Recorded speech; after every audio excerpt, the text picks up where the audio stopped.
appellants are there, so I think everybody's here. So I'll call to order the September 8th, 2020 meeting of the Campbell Planning Commission, and note that the Planning Commission meeting will be conducted via telecommunication and is compliant with provisions of the Brown Act and Executive Order N-29-20 issued by the governor. And Corinne, can we have a roll call, please? Alphabetical order. Commissioner Ching. Aye, here. Commissioner Colville.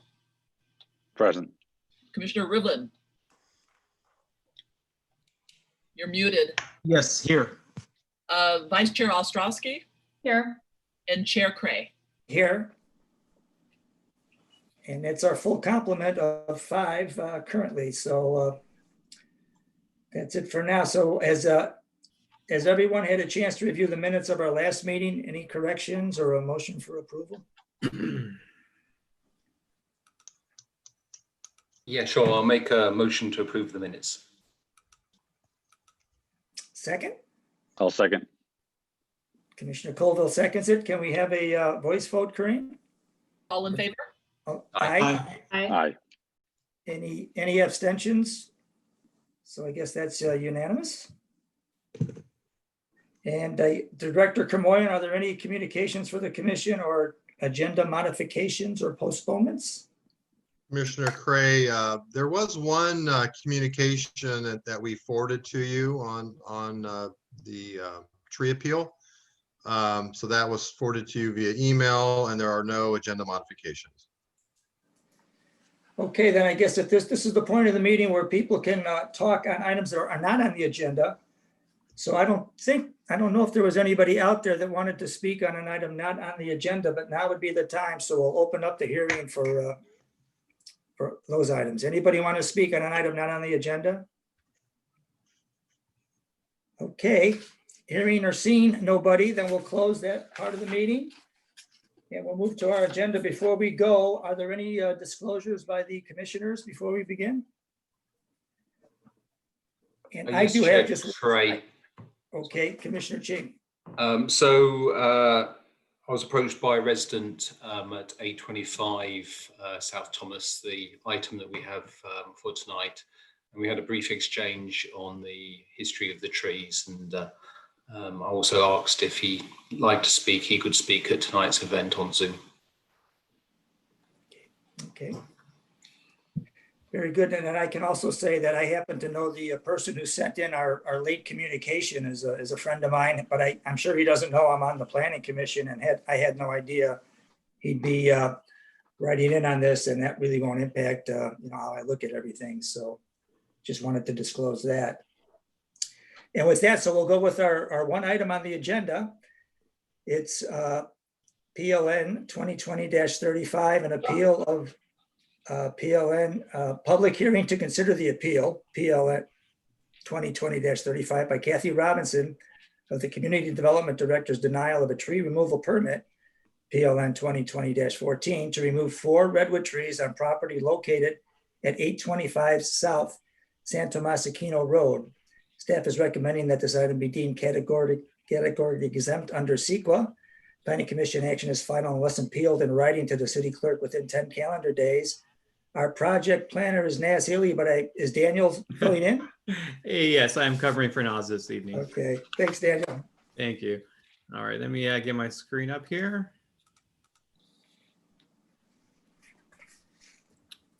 Okay. All right, so we do have an appeal of a tree removal permit denial for property located at 825 South Santa Moschino Road for proposed removal of 4 redwood trees. This is the Santa Monica Gardens apartment community located at Santa Moschino Road at Hazel Avenue. The subject trees are located near the northwest corner of the site as shown here in yellow. Here we have the 4 subject trees. Just for brevity and clarity, staff has labeled them as trees A, B, C, and D, as identified both in your staff report and in this slide. The original request was received January 29th of this year, requesting removal for 4 of these trees due to utility interference, declining health, and the cost to reroute utilities. The director determined that the utility lines would require repair regardless if the trees are removed or not, and that at the time there were no signs of irreversible health decline, such that the trees were determined to be still in good condition, and therefore the application for removal was denied. Subsequently, the applicant, now the appellant, did file an appeal to that decision. However, due to the COVID shelter in place, this matter was postponed for consideration until now. The basis of the appeal is twofold.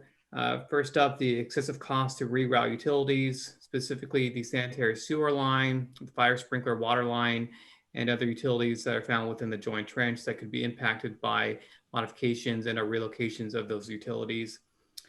Second component is the economic enjoyment of the property, the fact that the disruption of water services and other vital services to the residents has caused a hardship for the community and those living there, as well as incurred costs and the staff time to address these issues.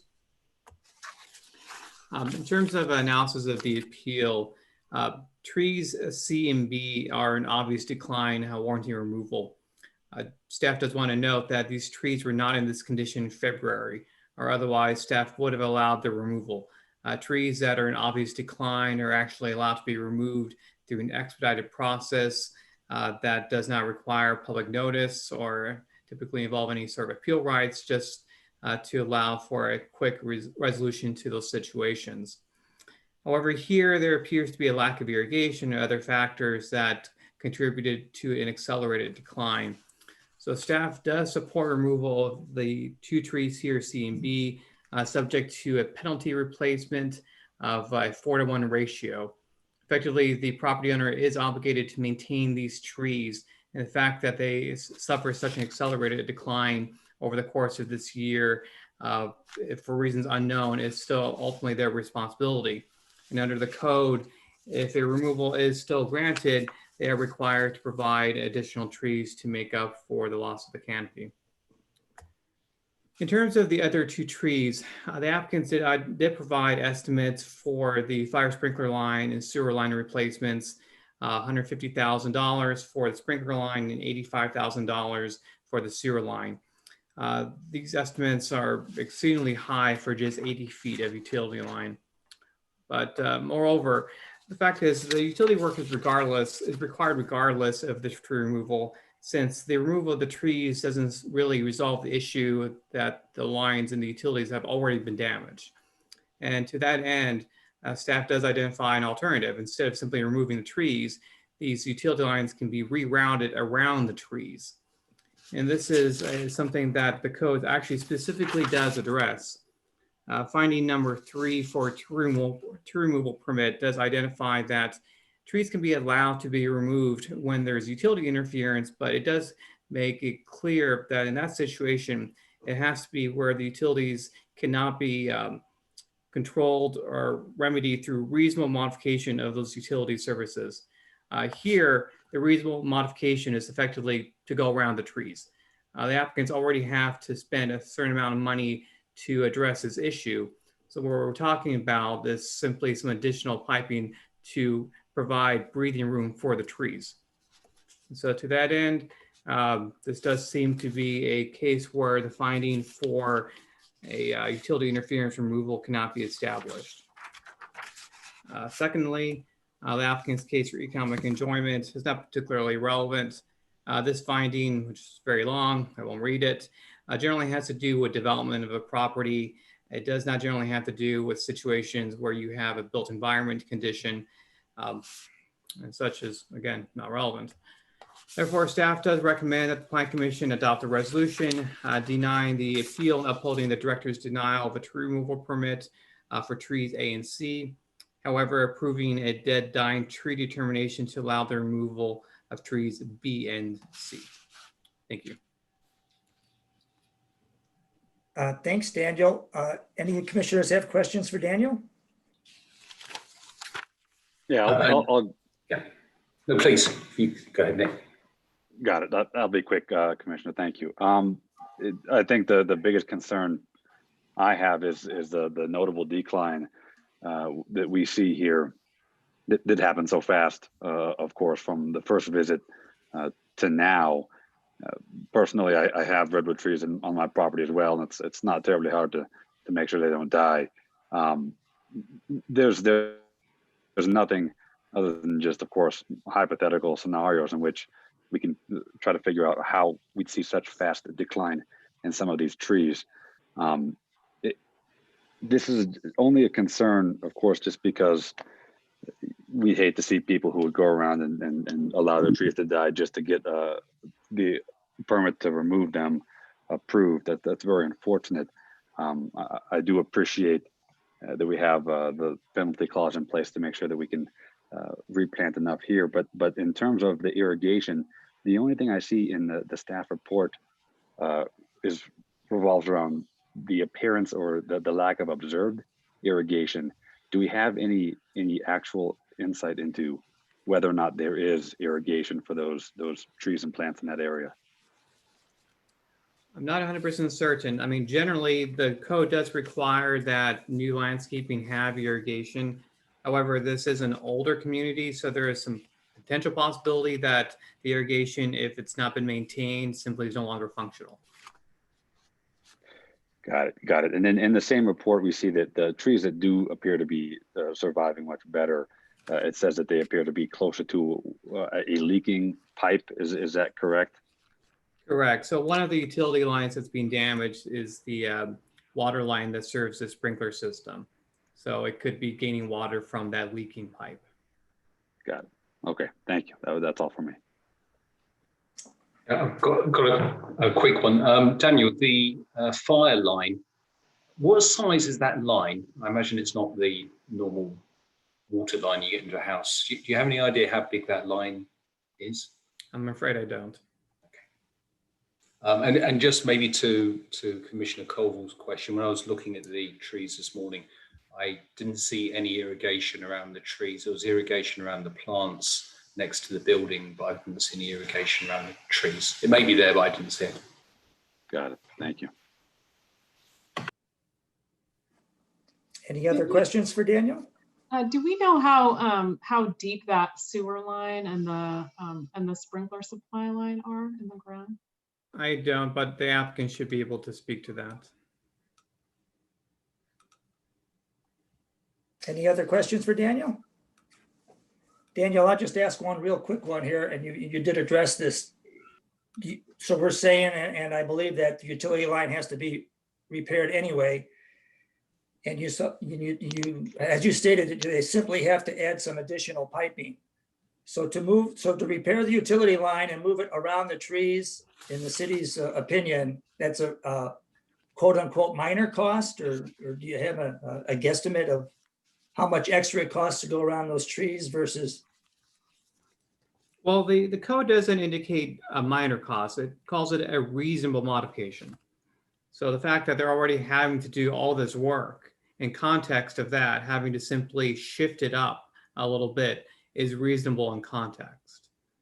If they had to reroute perfectly functional utilities, that perhaps would be a different question.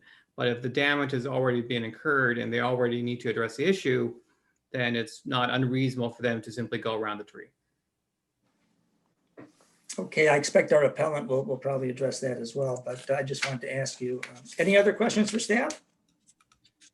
If there's no other questions for staff, then we will open the public hearing. And at this point, I think the appellant would like to speak. Yeah, hi, this is Tony Rodriguez from Charities Housing. I've been dealing with this since day one. I'm part of the team with Kathy Robinson and also Lisa Caldwell. I'm the facilities manager for Charities Housing. Lisa Caldwell is the director of property management. And Kathy Robinson is our director of development, who is not present on this call. So, yeah, I mean, to answer some of the questions that I heard, I believe the fire sprinkler line is 2-inch in size, and it's about 4 feet deep. And we at least for on our side of it, we don't find it to be a quote unquote reasonable modification to reroute the lines, because we would have to dig a new trench. And the other side of that is that there is a PG&E gas line that follows the same route as the sprinklers and sewers. So we will have to go around that and notify PG&E. There's other layers to this as well, but you know, we're a affordable housing property developer and manager, and we think that, you know, a modification like this is, you know, putting undue hardship on the property, especially because it's an affordable housing project. So yeah, you know, hearing what I've heard, at least about the story of you know, what the planner has seen and what has been said, you know, I think that there's more to this story than just, you know, simply like that we've tried to kill the trees. We have not tried to kill the trees. These areas have received the same amount of irrigation that they have had, you know, in the 50 years of it being developed. So we're not trying to kill the trees at all. So yeah, I apologize. This is the first planning commission I've ever been a part of.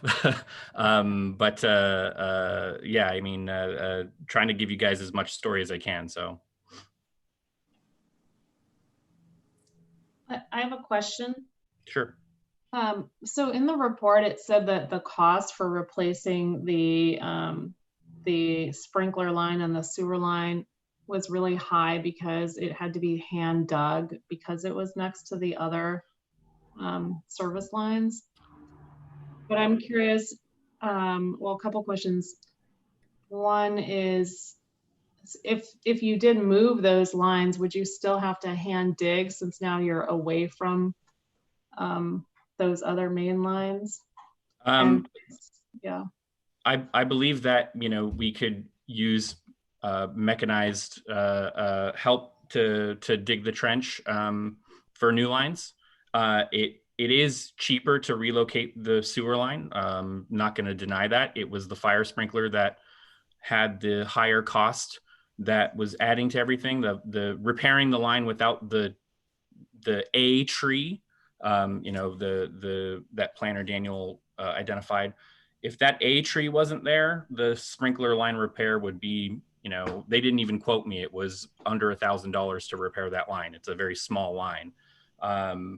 But to reroute it, that's when we came up to the big number that we really think that is not a reasonable modification. The 150,000? Correct.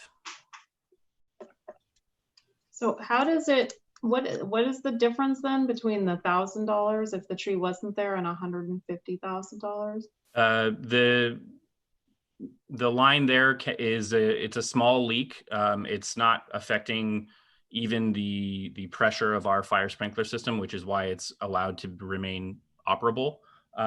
We think it's a very small crack in the line that can be cut and repaired very quickly. Rerouting the line is obviously a new trench, and following that new trench around the trees that is being proposed. Okay, so but do you have to remove that A tree to fix the small crack? Correct. The A tree needs to be removed in order to fix that crack at a very low cost. Thanks. Yep. Are there any other questions? Yes, if I may. So part of the rationale for you appealing the decision by the city is on economic hardship, and you've put in there for the fire line, I believe, $150,000. Now that's I was looking at the estimate from Costco, not the retailer, but the fire company, and they've put in there as a rough order of magnitude.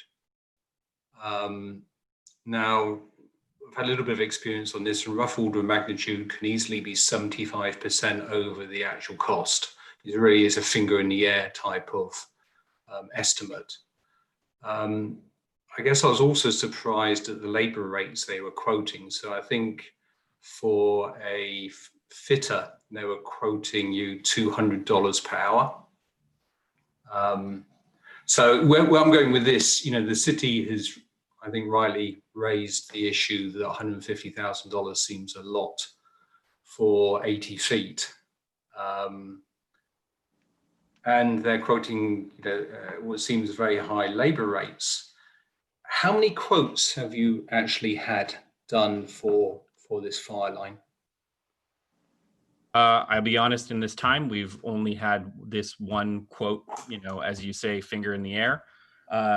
We, just like you, have had some struggles due to COVID. So, we because it was put on the back burner, we kind of put this item on the back burner waiting for the city to act. So we do not have any other quotes for this. Okay. And there's the $85,000 for relocation of the sewer line as well, I think. Is that correct? That is correct. It is $50,000 for the relocation and $80,000 to do it to follow the line in place. Okay. And earlier, the question that the Vice Chair Ostrowski was asking about regarding the cheap fix, the fire line. The sewer line still needs replacing anyway, I assume. Correct. The sewer line does have a broken section under the A tree that does need attention. Okay. And the two estimates from Costco and I think it's A1 or first A1 drain or the drain company, they're quoting to trench in both those estimates, including trenching. I would have thought they would have just trenched once and then laid the fire line and the sewer line at the same time. Have you inquired about that? I have inquired about that. I have not received an updated bid to do both at the same time. Okay. I'm hardly an expert on this, but I had personal experience. I had to replace a water line, which was 200 feet long in much more difficult terrain, and that came in at under $15,000. And I know it's not the same thing, but why I'm pushing this particular point is economic hardship, which is related to the cost here. And I think I'm very doubtful on the costs that have been presented here, that these are actually representative of the actual cost here. So that's why I'm asking those questions. The next Mr. question. Sorry, how much did you say it was for you to replace 200 feet? Oh, that was about $15,000. Okay. And that was going through rock. I used a very big dig. It took a long time. That was where Commissioner Culver is actually. So the other thing is, what work, the two trees that have died, what work has been performed already in looking at the sewer line and the fire line? Has there been any disturbance of the tree roots? No disturbance of the tree roots whatsoever. The only thing that we have done related to the sewer line is, do a general hydro clear out of the line as best we can to ensure that building number 3, has a proper sanitary sewer. But no other repairs other than the, trench you see to identify the, at least where the water is at least coming from under the A tree has been done. No other work has been done. To your knowledge on that? Yeah, to my knowledge, correct. Okay. Okay. I'm trying to think why those two trees have died so quickly. Those two trees were in decline when we applied for a permit. I don't know how it was not captured, but we had an arborist come out and look at the trees and note that those two trees were in decline.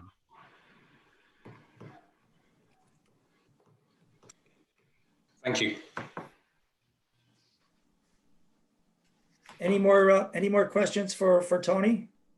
Tony, I got one that just follows up directly on what Commissioner Ching was just asking, but have you personally, I don't know if you're on the site personally every day, but did you see those trees, in February, March, and did they look to you, to the naked eye, that they were in decline? Yes, when I went on site in January around that time, those two trees did look like they were in decline. And the one A tree was fairly healthy, yes.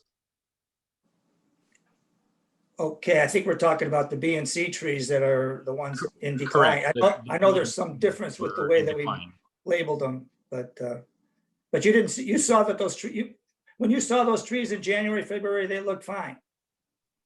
No, they looked like they were in decline. They were already in decline. Okay. Thank you. Any more questions for?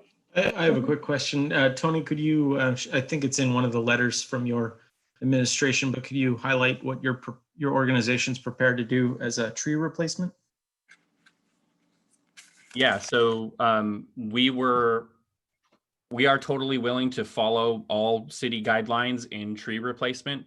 And at the time, at least from what we saw, it was a 1-for-1 for sizes.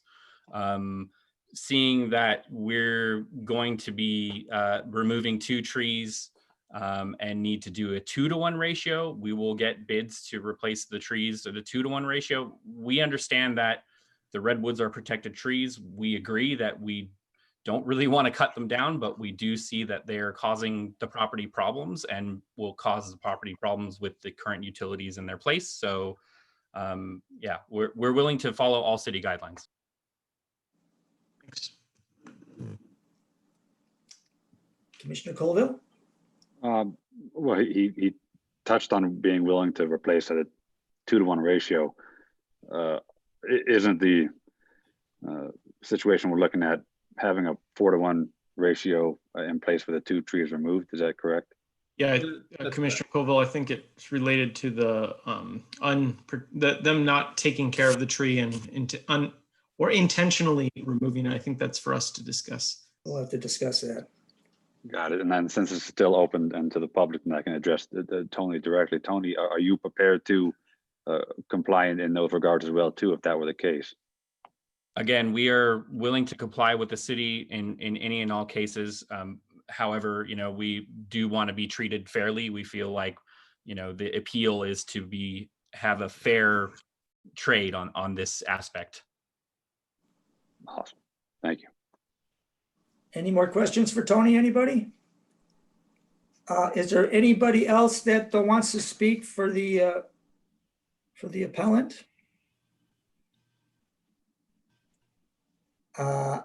Is there anybody else who wants to speak at all on this issue? Anybody out there? Okay, well, I guess seeing or hearing no other questions or speakers, we'll bring it back to the Planning Commission for our discussion. And I don't know who wants to start us off. I'll go and touch on a few quick points, Sure. if you guys don't mind. Sure. I think you guys have all brought up great points. Commissioner Ching touching on the quotes and looking in depth enough to see multiple trenching bids and costs and stuff. I think you have some firsthand experience. It's coming in handy here. I love that insight. When I look at page 54 of our agenda and I look at one of the pictures that's on that page of the trees, this space shows us how wide open and almost ideal this area is for a place to have to redig and retrench and reroute lines. I mean, gosh, it's.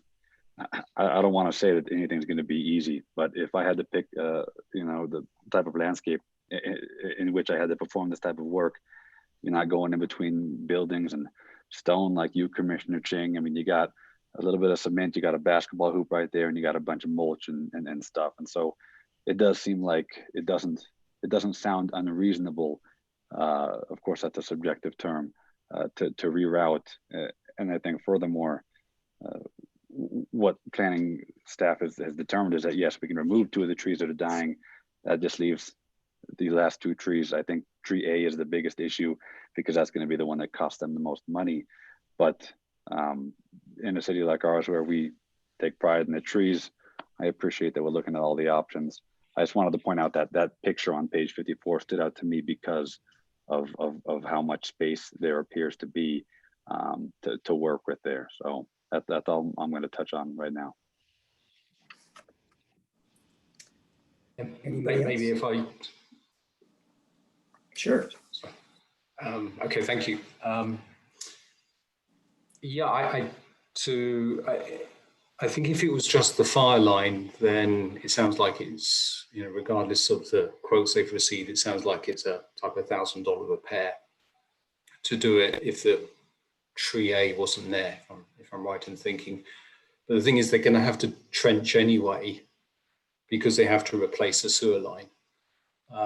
I guess the pricing information that we've been presented, I'm concerned about. I don't think it's necessarily representative of the true cost here.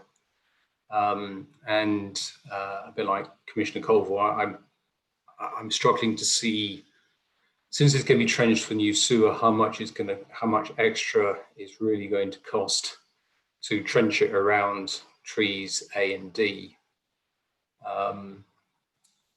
The other issue here is when I had a look at the trees this morning, I think the other consideration here is that those apartments opposite the trees get the morning sun, which normally is a nice thing.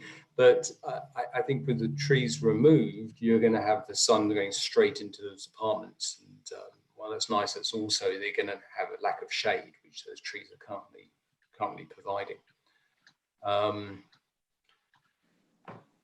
So I think the cost, and I do think those trees, and I'm not doubting what Mr.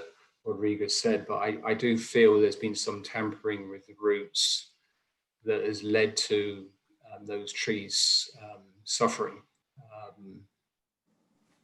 No, Mr. Rodriguez isn't there on site, so things could have happened in good intent to look at how to repair things. But I could imagine some roots were cut, causing those trees to die, potentially weakening the other trees, which worries me a bit. So I guess I can't see at the moment. I can't see the justification for upholding the appeal, because I think a retrenching around those trees, as the city is proposing, the staff is proposing, is doable, and I think that the applicant will be well advised to get additional quotes here and look at trenching, doing one trench and doing the whole lot at the same time, rather than getting two quotes for two separate trenches. So thank you. That's my thoughts. Anybody else want to weigh in? 3A to me felt from the photos and the aerials felt to be the healthiest of them all, and I think it's also listed as tree 1, but I could be wrong. But tree A, that's mostly recently discussed, that is the most important to the appellant's case here to remove, is the one that I would recommend would be advisable to keep. So knowing that, I'd recommend or feel strongly that they would find an alternate route to connect, based on that they're going to be trenching anyway. They can put their trench anywhere. They can cap the lines and work through that. And I think staff packet recommends that if updated quotes or updated analysis show that that's infeasible or not reasonable cost, then they can reapply, showing their new hardship or new burden. So I do agree that a tree, and I'm going to mess up the letters, but the 2 trees that are now dead or close to death do warrant removal. And I'd support part of that. They're heritage trees or protected trees, so I'd like to see them at least a minimum of 2-to-1 replacement. I guess we can discuss further if they intentionally targeted the trees. I don't see anything in the paperwork that shows that they intentionally killed them. And I know these trees are very finicky in the summer, and I've worked with projects removing redwoods myself. So I don't necessarily believe 4-to-1's necessary for the 2 removals, but I'm not in support of removing tree A or the other healthy tree on the site. Thanks. think, and Director Kamarian, correct me if I'm wrong, but I think that the code says if you neglect your trees, then it's a 4-to-1 replacement.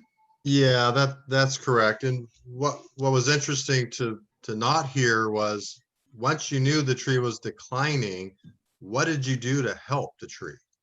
And usually, cities that pride themselves on tree preservation go out of their way that once a tree is reported as being unhealthy or in need of water or fertilizer, there's efforts made to save the tree versus, well, it's declining, we should remove it. It was just kind of an easy. And, for the record, I did visit this site years ago with Kathy, and there was it was pretty obvious they wanted to remove trees. I'm not saying that this was deliberate, but I think the trees were neglected to the point that they came to this place where, if a tree needs water it, right? That's what you typically do, and redwoods need water. So maybe that's what happened. It wasn't deliberate, but there was some neglect that caused the demise. I think we see from the first tree, or the A tree, that tree being watered by the sprinkler system is in better, was naturally cared for by the sprinkler system and is in better shape than the other 2 trees. Well, and I think nefarious or neglect, the code has the penalty of 4 trees to 1. I find that's sufficient. I think that it calls for it. You can't let your trees die. That's unfortunate. I hate to see that because they're beautiful trees. So that's unfortunate across the board. Well, Yeah. I guess I would just say my 2 cents is that, obviously when you go out, those 2 trees in the middle that we call them B and C are in very bad shape. And that's obviously not yesterday, it's been there for a while. So, it is an unfortunate situation. When I went to this, I was really impressed with this development. I'd never been there before. Obviously well kept. It's a desperate need for the community, what they provide. So, the thing that I'm always trying to do on this deal is to be, completely fair for everyone. So it's an even playing field for everyone. So the fact that it's a great use and well kept and really a good asset for the community, it's not really the issue, but I guess in a way, when the subjectivity comes in, you can bring it up as an issue. And as Commissioner Rivlin was kind of mentioning there a little bit, the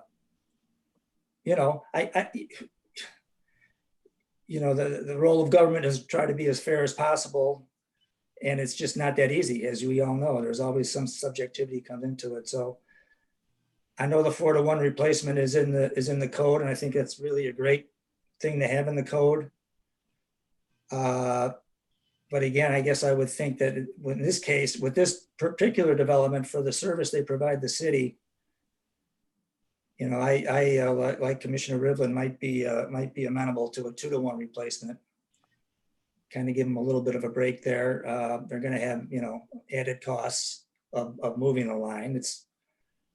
I don't know what minor or reasonable means, but there'll be an added cost. So, aside from that, if the commission doesn't go for that, then I would definitely deny the appeal. I mean, there's just, the facts as I see them, there's just nothing there to uphold the appeal on it. And it really is too bad. It's a tough situation, and I feel bad for the applicant, but it's kind of the way I look at it. So.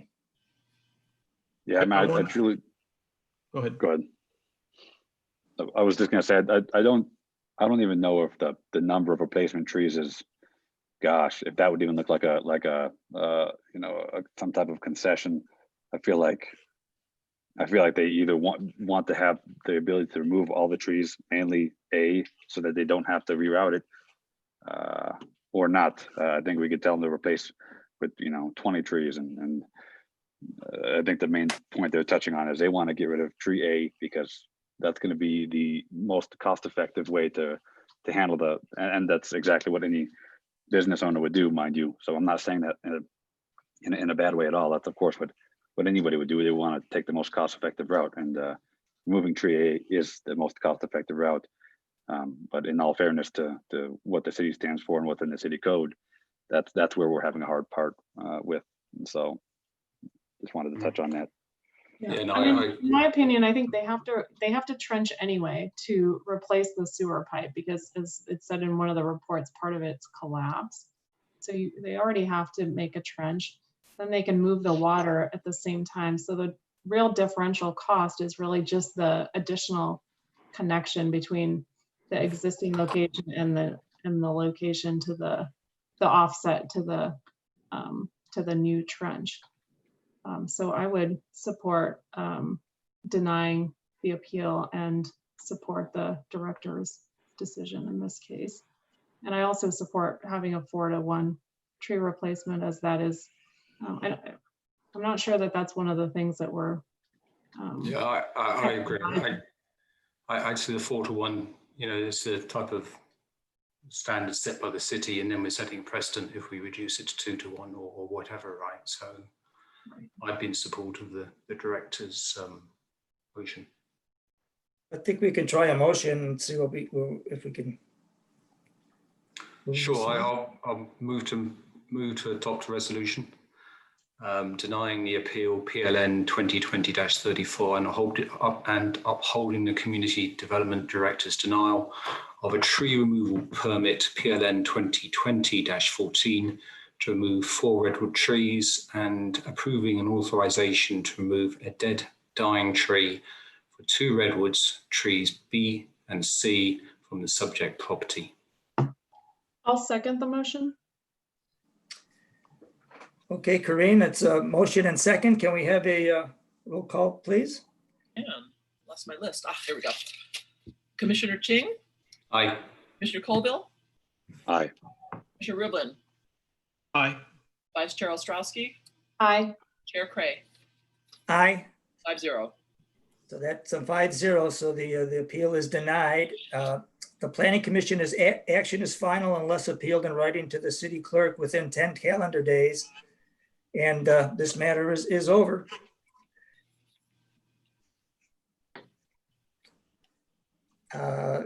We don't have any more items on our agenda except the Community Development Director report. So Director Kamoya.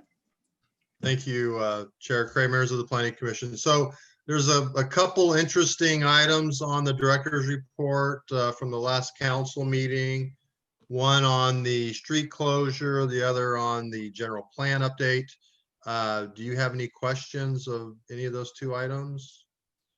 Yeah, Mr. Kamoyan, so the general plan, and I'm still reading it, but so now it goes back to the city council when and what? So now that the draft has been completed, the city council wanted an opportunity to discuss with the GPAC their satisfaction of the document, if they felt that additional meetings were needed, and if they also felt if the document represented accurately their input.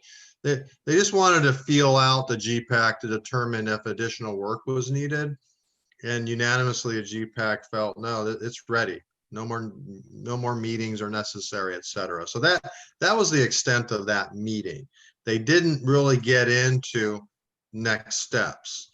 So that's where we kind of are now. So we need now to bring the general plan back and have a staff council discussion on what do they want to do now. Now that they have this draft document, do they want the document to be reviewed by the Historic Preservation Board, the Civic Improvement Commission, the Parks and Rec, Commission, or should it just go right to the commission? Now, a lot of these bodies have already opined on the document, so it's just a matter of having the council set the process expectation. The document has to go before the Planning Commission. That's within the government. Sure. So you would be, it has to pass through you, the planning agency, to form a recommendation to the council. So that's what we know. So the question is, does the council want to see, to go to any other body? That's going to be the fundamental question. So it's still got a ways to go. It's right there. It's All right. close to the finish line. It's just a matter of crossing. But yeah, it depends on what additional process the council establishes. I didn't check today, but yesterday I tried to look at the video of that meeting with the city council GPAC and it wasn't working. So I'll just mention that because I think Cecil's on the line. Maybe it's working now, but it wasn't working yesterday. So Commissioner Rivlin, I'm sorry. Yeah, Director, do you foresee the city making those determinations in the next, month or two? What I'm getting at is, will it come before the commission the year end, or this is a next year kind of initiative? Let me see. Actually, what I'm getting at, just to be fully transparent, will the current city council make a decision, or will it go to following any election? October 20th, the second meeting of October, the city manager and I spoke today, is when he wants it scheduled for council. Got it. So. Thank you. Any other questions? Any more questions? Yes, I had a quick one for the director. I understand there's 2 planning commission seats coming up. Is that correct? Right. So Terry Hines and Adam Bookbinder both termed out based on their term. Terry didn't want to reapply, but I believe Adam does. So he'll be put into the mix of other candidates seeking commission appointments. Those are tentatively scheduled for the 21st of September. I have a neighbour who's interested in applying. Is it? Can he still apply? I think it's too late to submit an application, but I would have them contact the city clerk's office. She'll be able to provide a little bit more accurate information. Is that right, Bill, that the deadline's passed? Yes, I believe that that is correct, unless the council were to reopen or extend the filing deadline. Thank you. My question was on the parklets. Obviously, there's some study and work to be done to get the barriers, it says. But do we know, is every restaurateur getting a parklet, or it's 10 total, or how is that determined? So what we did with the park was, if you go onto the city's website and go into agendas and find the staff report, embedded within the report are 4 diagrams that illustrate where the parklets will be established. Great. And what we were trying to do as staff, hearing from the public and the council, was to strike some compromise between needs. So the retailers definitely wanted to see the street open, and they wanted to have parking available for their customers on the street. Excuse me.